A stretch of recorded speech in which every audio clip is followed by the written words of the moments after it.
Better attention because it's a lot of hallelujahs coming at different times. The Holy Gospel according to Luke, the 24th chapter. But on the first day of the week at early dawn, they came to the tomb. Taking the spices that they had prepared, they found the stone rolled away from the tomb. But when they went in, they did not find the body. While they were perplexed about this, suddenly two men in dazzling clothes stood before them. The women were terrified and bowed down their faces to the ground. But the men said to them, "Why do you look for the living among the dead? He is not here, but has risen.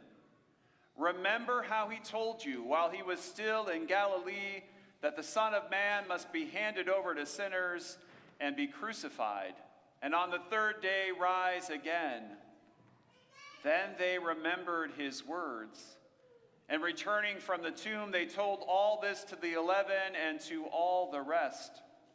Now it was Mary Magdalene, Joanna, Mary the mother of James, and the other women with them who told this to the apostles.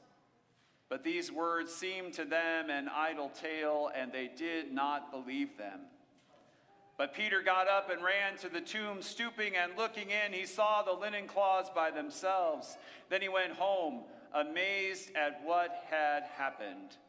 The Gospel of the Lord. Praise to you, O Christ. You may be seated.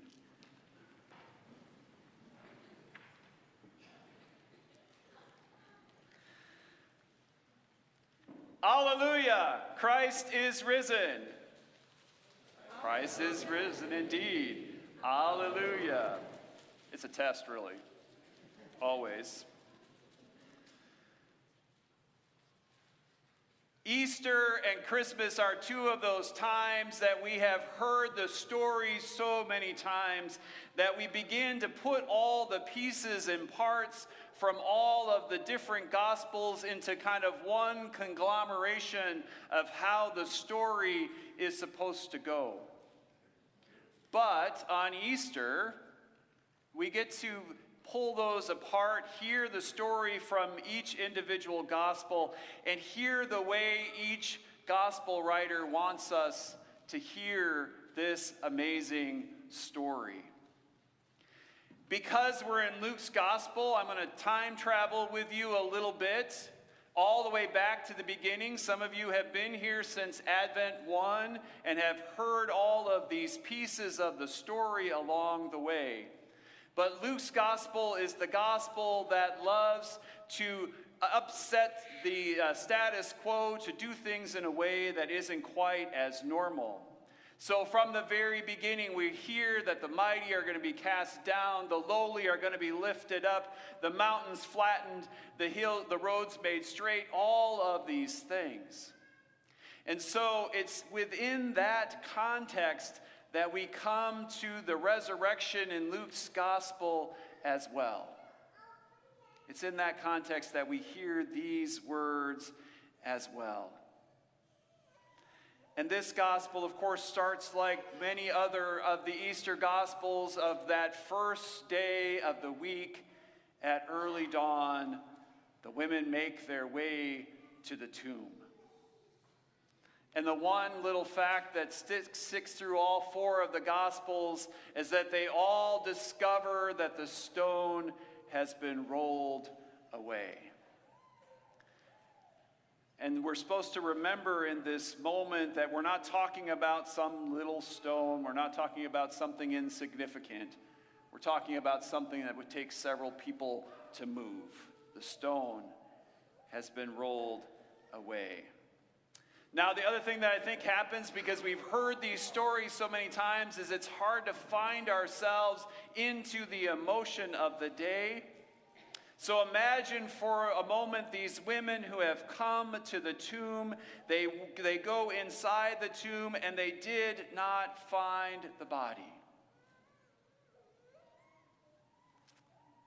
Now, it says, while they were perplexed about this, I have a sense there might have been some other emotions going on as well. Perplexed feels a little soft. But in this moment, 2 men in dazzling clothes stood beside them. Whoever these 2 men were in dazzling clothes, they are so frightening that the women bow their faces to the ground. But then they are asked this important question: why do you look for the living among the dead? He is not here, but has risen. And then I think the most important word that Luke uses in the gospel this morning is the word remember. Remember. Remember how he told you while he was still in Galilee that the Son of Man must be handed over to sinners and be crucified and on the 3rd day rise again. And it says then they remembered his words. There's a book our daughter Sahaley has, and the book is called Don't Forget to Remember. Don't forget to remember. And I think what's so captivating to me about the title of that book is because there are so many things in life that it's easy to forget to remember. And even the stories that we hear on Easter Sunday morning, the stories we hear about Jesus rising from the dead, are stories that we can forget to remember. It's also one of those things that's why it's so important that we teach history. We teach history because you have to hear the stories over and over again so you don't forget to remember why all these events were important. But there's also something really important that happens in that sentence. What has to happen before you can remember something? You have to experience it the first time, right?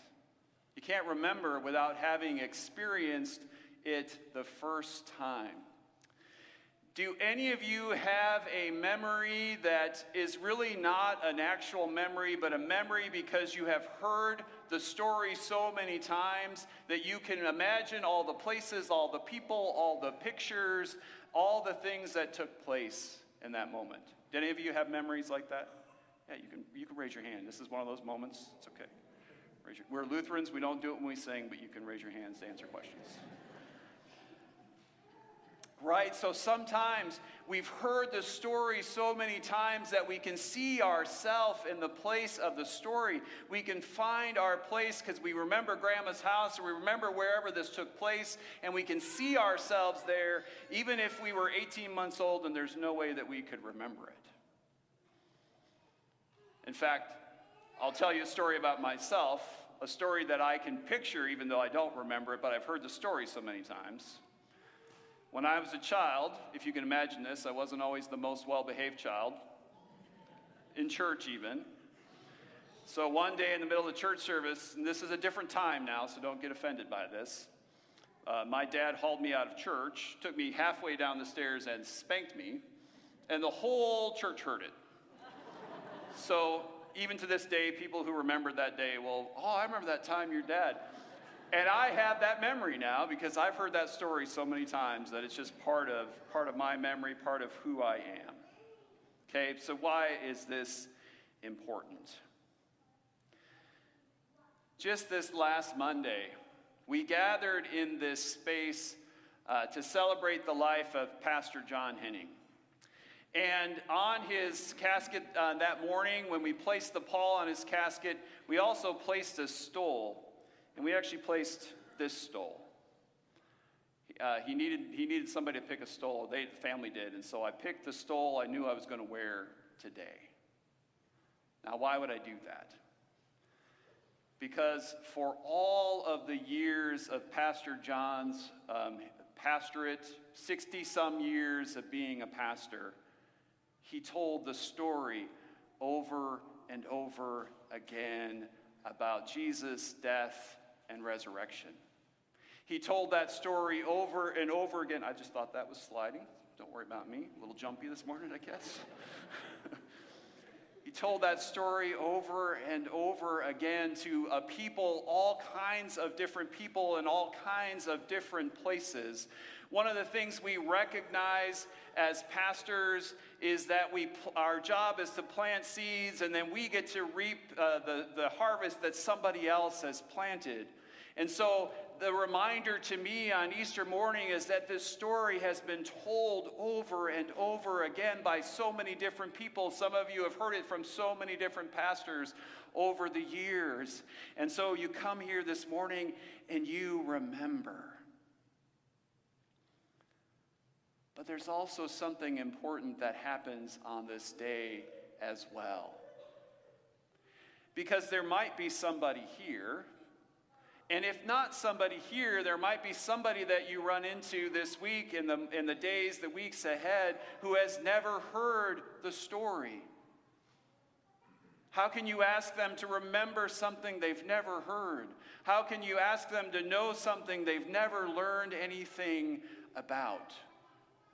And so one of the jobs that we have as God's people, one of the jobs we have as Christians, is to keep sharing the story. Because the more that we share the story, the more there is a chance for people to remember. There's more of a chance for us to say, don't forget to remember the good news that Christ is risen. Don't forget to remember. But you cannot remember if you have never heard. You cannot remember if you have never been told. You cannot remember if it has never been shared with you. And so again, our call is that as we celebrate this resurrection, that this good news doesn't stay locked up in this place, but that this good news is spread throughout our community, throughout our world, throughout all of those places where there might be those who have not heard. And then, when we need encouragement, when we need filling, when we feel a little spiritually dry on our own, we come back to a place like this, whether this is your home or you have a home church someplace else, but you come back so that the community gathered around you can help you remember. Remember the story about a God who loves you. Remember a story about how you were made God's own in the waters of baptism. Remember a story about how Christ died for you and was raised from the dead, so that wherever Christ has gone, you may go as well, to take you to that place that has been prepared for you.